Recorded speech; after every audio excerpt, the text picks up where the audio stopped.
I, 22F, recently uncovered a devastating secret that has shattered my family. I'm the youngest of 3 siblings, with 2 older brothers, Brian, 28M, and Ryan, 28M. We've always been close, but there's been this underlying tension in our family regarding our cousin Lily, 21F. Growing up in a small suburban town, our family was always seen as picture perfect from the outside. We lived in a cozy 2-story house with a white picket fence, and our dad, 52M, was a respected high school teacher. But behind closed doors, things were far from perfect. Our mom passed away when I was born due to complications during childbirth. I never got to meet her, but my brothers have told me countless stories about her kindness and warmth. They said she had a contagious laugh and could light up any room she entered. Dad was devastated by her death, and for years, he threw himself into his work in raising us kids. As we grew older, we noticed that Dad seemed to have a special bond with our cousin Lily. She's the only child of our Aunt Karen, 48F, and Uncle Mark, 50M. At first, we didn't think much of it. After all, Lily was an only child, and we thought maybe Dad was just trying to make her feel included in our family. But as the years went by, the favoritism became more apparent and harder to ignore. Dad would buy Lily expensive gifts for her birthday and Christmas, while we got practical items like clothes or school supplies. He'd attend all of her school events, even if it meant missing one of ours. It was a constant source of frustration for my brothers and me. I remember one particular incident when I was about 12. It was the day of my big piano recital, something I'd been practicing for months. Dad had promised he'd be there, but at the last minute, he called to say he couldn't make it because Lily had a minor cold and needed someone to look after her. I was crushed, and it took me weeks to forgive him. When I started high school, Dad insisted on driving Lily and me to school together every day, even though it meant waking up extra early. He'd make a big deal about us spending time together, almost forcing a friendship between us. It was exhausting and annoying, especially as we got older and developed different interests. Lily and I were in the same grade, despite her being a year younger. She'd always been smart and had skipped a grade in elementary school. This meant we shared many classes together, which only added to the pressure of being around each other constantly. In high school, Lily would often try to insert herself into my friend groups or activities. She'd show up uninvited to parties or hangouts, always mentioning how close we were as cousins. It was embarrassing and made it hard for me to have my own social life. I remember one time when I was hanging out with my crush at the local ice cream parlor, and Lily showed up out of nowhere, sitting down with us and talking about embarrassing childhood stories. Needless to say, that potential relationship never took off. As we grew older, the favoritism towards Lily became even more apparent. When my brothers graduated high school, they had to work hard for scholarships and take out loans for college. Dad didn't have much saved up for their education, claiming that his teacher's salary couldn't stretch that far. Brian ended up going to a state school and working part-time to make ends meet. Ryan joined the military to help pay for his education. They both struggled financially throughout college, often having to choose between buying textbooks or having enough food for the week. But when it came time for Lily and me to apply for colleges, things were different. I overheard a conversation between Dad and Aunt Karen about a college fund for Lily. They were discussing investment options and talking about how they'd been saving for years to ensure Lily could go to any school she wanted. This revelation shocked me to my core. How could my dad set up a college fund for my cousin but not for his own children? It didn't make any sense. That's when a terrible thought crossed my mind: what if Lily was actually my half-sister? The more I thought about it, the more things started to add up. The constant favoritism, the secret college fund, the way Dad and Aunt Karen always seemed to have private conversations at family gatherings. I couldn't shake this suspicion, so I decided to investigate. I managed to secretly obtain a strand of Lily's hair from her hairbrush during a family dinner. I sent it off for a DNA test, along with my own sample. The waiting period was agonizing. I couldn't focus on my studies, and my grades started to slip. My friends noticed I was distracted, but I couldn't bring myself to tell them what was going on. When the results finally came back, they confirmed my worst fears: Lily and I shared the same biological father. The implications of this were enormous. It meant that my dad had an affair with my aunt, resulting in Lily's birth, just a year after my mom died. The betrayal and deceit were overwhelming. I sat on this information for days, not knowing what to do. I finally decided to tell my brothers about the DNA test results. We met up at a local park, away from prying eyes and ears. When I told them, they were just as shocked and angry as I was. Brian punched a nearby tree, bruising his knuckles. Ryan just sat there in stunned silence for what felt like hours. We decided that we needed to confront our dad and get the truth out in the open. But how? When? The opportunity presented itself sooner than we expected. I was set to leave for college in a week, and Dad was planning a small going-away party for me. I invited Lily over, telling her I wanted to say goodbye before leaving for school. My brothers were there too, ostensibly to help me pack. The tension in the house was palpable. Dad tried to keep things light, but he must have sensed something was off. When it was time for me to leave, Dad tried to hug me goodbye, but I couldn't bring myself to embrace him. Instead, I looked him in the eye and said, "I wish Mom was here." The hurt and confusion on his face were evident, but I felt nothing but anger. Before leaving, I gave Lily an envelope containing the DNA test results, telling her to open it in front of our dad after I left. I also sent a copy of the results to Uncle Mark, knowing he deserved to know the truth as well. As we drove away, my phone started blowing up with calls and messages. Aunt Karen was sending a barrage of texts, alternating between angry accusations and attempts to justify the affair. She called me ungrateful, saying I had no idea what she and Dad had been through. Dad, on the other hand, remained silent, not even trying to defend himself or apologize. Now, as I sit in my dorm room, surrounded by unopened boxes and a life that feels like it's been turned upside down, I can't help but wonder if I made the right decision. The truth is out, but at what cost? Our family is in chaos, and I feel responsible for it all. But how could I have kept living with such a massive lie? Ida for revealing this secret and potentially destroying our family? Update 1. It's been about 3 weeks since I revealed the truth about my dad's affair with Aunt Karen, and the aftermath has been nothing short of a tsunami hitting our family. I wanted to give an update on what's been happening, as things have developed in ways I never anticipated. The day after I left for college, Uncle Mark apparently confronted Aunt Karen and Dad. According to my cousin Lily, who called me in tears the next day, it was an explosive confrontation. Uncle Mark had shown up at our house, DNA results in hand, demanding answers. Aunt Karen tried to deny it at first, but Dad, in a moment of what I can only assume was guilt-driven honesty, admitted to everything. Uncle Mark and Lily moved out of their house immediately after that. They couldn't bear to be around Aunt Karen anymore. Uncle Mark has been staying with his brother in the next town over, while Lily moved into her college dorms early. She told me she couldn't stand to be in that house anymore, surrounded by photos and memories that now felt tainted. Aunt Karen has been relentless in her attempts to contact me. Her messages range from angry tirades blaming me for ruining her life to tearful pleas for forgiveness. In one particularly hurtful message, she said my mom would be ashamed of me for tearing the family apart. She even went so far as to say that my mom would have understood that sometimes people make mistakes when they're grieving. I've blocked her number, but she keeps finding ways to reach out through social media and mutual acquaintances. Dad, on the other hand, has maintained radio silence. He hasn't reached out to me or my brother since that day. Part of me is relieved that I don't have to deal with his excuses, but another part feels hurt by his lack of effort to make things right. It's like he's just given up on us entirely. My brothers and I have been supporting each other through this difficult time. We've had long, late-night phone calls, rehashing our childhood and how this revelation has changed our perception of our family dynamics.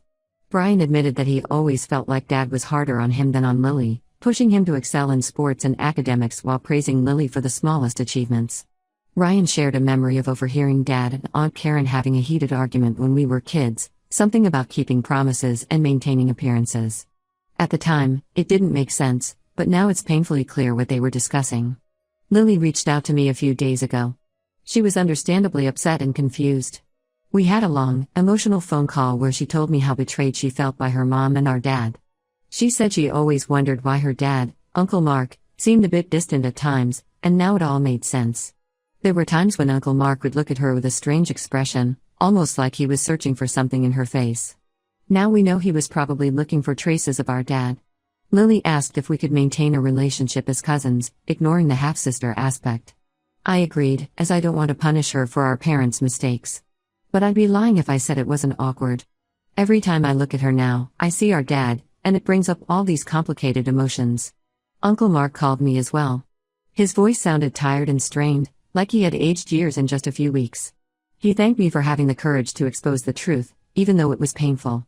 He told me he had always had suspicions about Aunt Karen and Dad's closeness but never wanted to believe it. There were times when he'd come home early from work and find them in deep conversation, only to have them quickly change the subject when they noticed him. He said he felt like a fool for not trusting his instincts sooner. He's filed for divorce and is seeking full custody of Lily, even though she's legally an adult now. I think it's more of a symbolic gesture, a way of asserting that he's her real father, regardless of biology. Lily seems torn about it all. She loves Uncle Mark, But she's struggling with the idea that the man she thought was her father for her whole life isn't biologically related to her. The extended family is divided on the issue. Some relatives are supportive of me and my brothers, praising us for standing up for the truth. My grandmother, Dad's mom, called me to say how proud she was of me for being brave enough to bring this to light. She said she had always felt something was off about Karen and Dad's relationship but could never put her finger on it. Other family members think we should have kept it a family secret and are angry that we've ruined 2 marriages. My aunt on Mom's side, in particular, has been vocal about how disappointed she is in me. She thinks I should have confronted Dad privately instead of airing our dirty laundry to everyone. But how could I have kept something like this quiet? I'm trying to focus on my studies at college, but it's been challenging with all this family drama swirling around. My grades have slipped a bit, and I'm considering talking to my professors about getting some extensions on assignments. It's hard to concentrate on calculus when your entire family structure has imploded. My roommate has been incredibly supportive through all of this. She's been a shoulder to cry on and has helped keep me grounded. She even organized a movie night with some of our floormates to help take my mind off things for a while. Despite the chaos, I still believe I did the right thing by revealing the truth.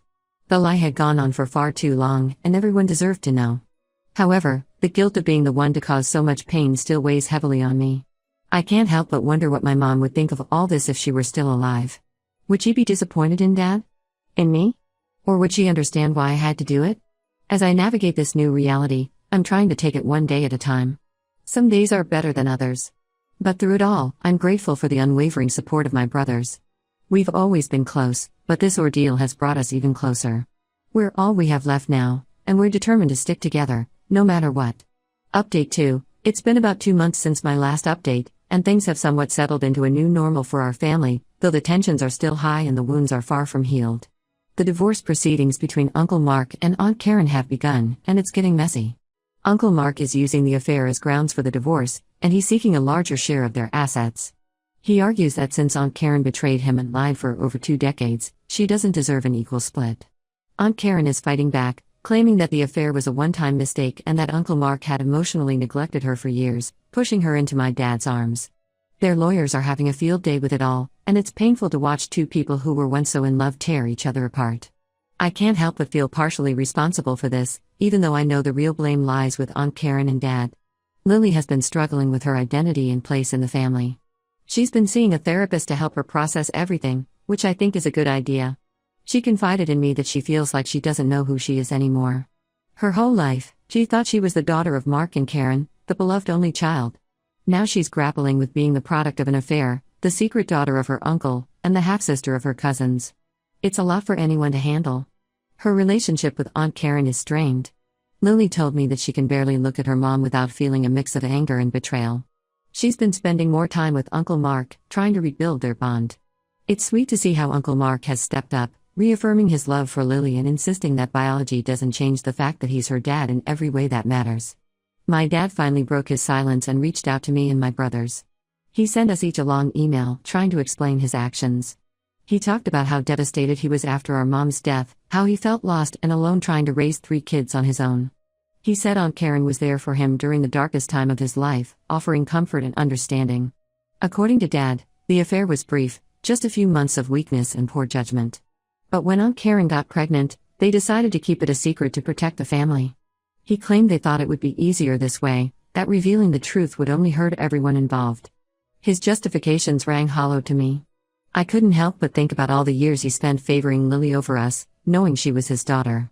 The college fund he set up for her but not for us was particularly painful to remember.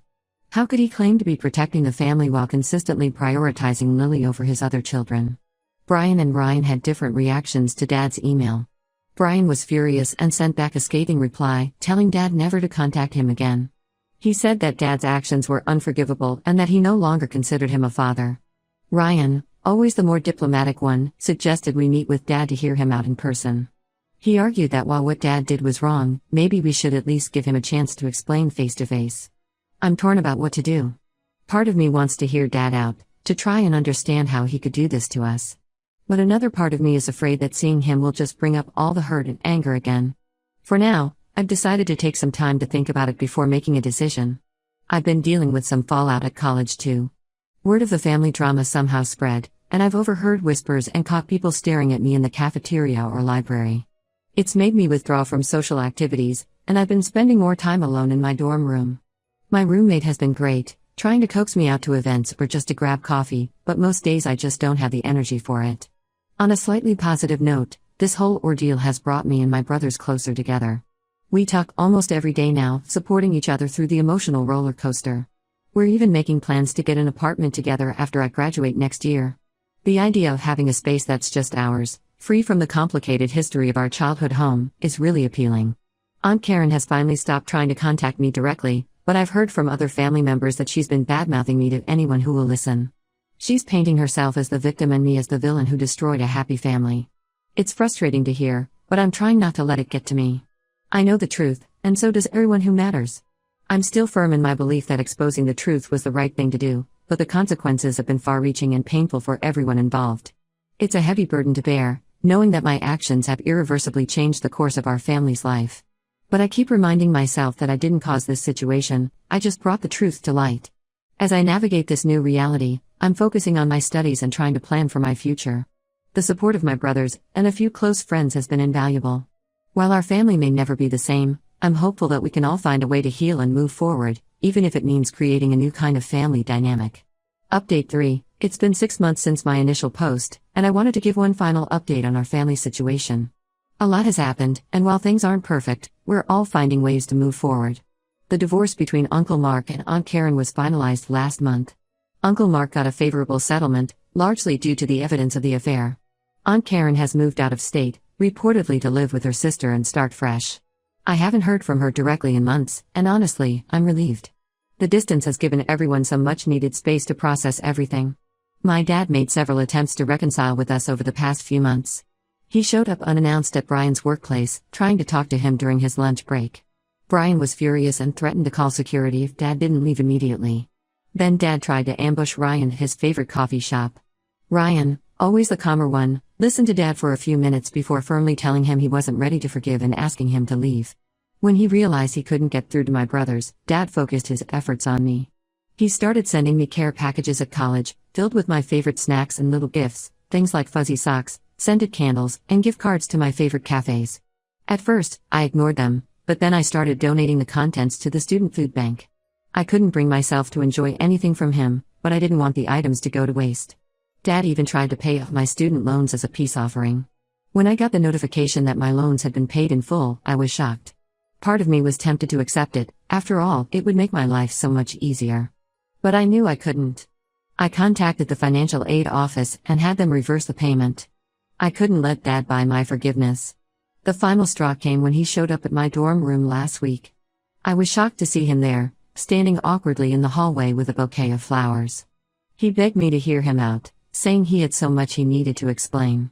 Against my better judgment, I agreed to talk to him, but insisted we go to a public place on campus. We ended up at a busy coffee shop where I felt safe and could leave easily if I needed to. During our conversation, he tried to justify his actions again. He talked about how lonely he was after Mom died, how overwhelming it was to be a single parent to 3 kids. He said Aunt Karen was there for him, understanding his pain in a way no one else could. He claimed the affair just happened and that he never meant for Lily to be conceived. When I asked him about the years of favoritism towards Lily, he tried to downplay it. He said he was just trying to be a good uncle and that I was misinterpreting things.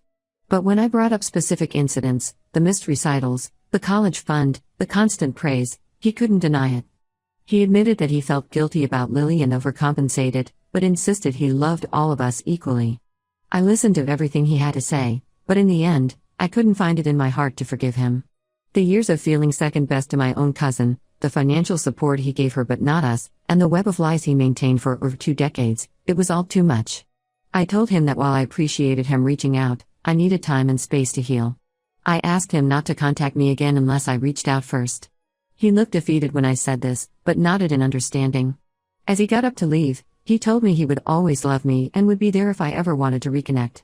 I watched him walk away, feeling a mix of sadness, anger, and relief. Lily and I have maintained a cordial relationship. We text occasionally and have met up for coffee a few times when we're both home from college. We've agreed to think of each other as cousins and nothing more. It's still a bit awkward, but we're both trying. She's been rebuilding her relationship with Uncle Mark, and they've even started going to family therapy together. It's nice to see them working things out. As for me, I'm doing better. My grades have improved, and I've started socializing more on campus. I joined a study group for one of my tougher classes, and it's been nice to focus on something other than family drama. I've even started dating a bit, though I'm taking things slow. The support of my brothers has been invaluable throughout this entire ordeal. We're still planning on getting that apartment together after I graduate, and I'm looking forward to starting a new chapter of my life with them. We've talked about starting some new family traditions, just the three of us. It won't replace what we've lost, but it's a start. This experience has taught me a lot about the complexities of family, the weight of secrets, and the importance of honesty. While the path hasn't been easy, I still believe that bringing the truth to light was the right thing to do. Our family may never be the same, but at least now we're living in reality, not a carefully constructed lie.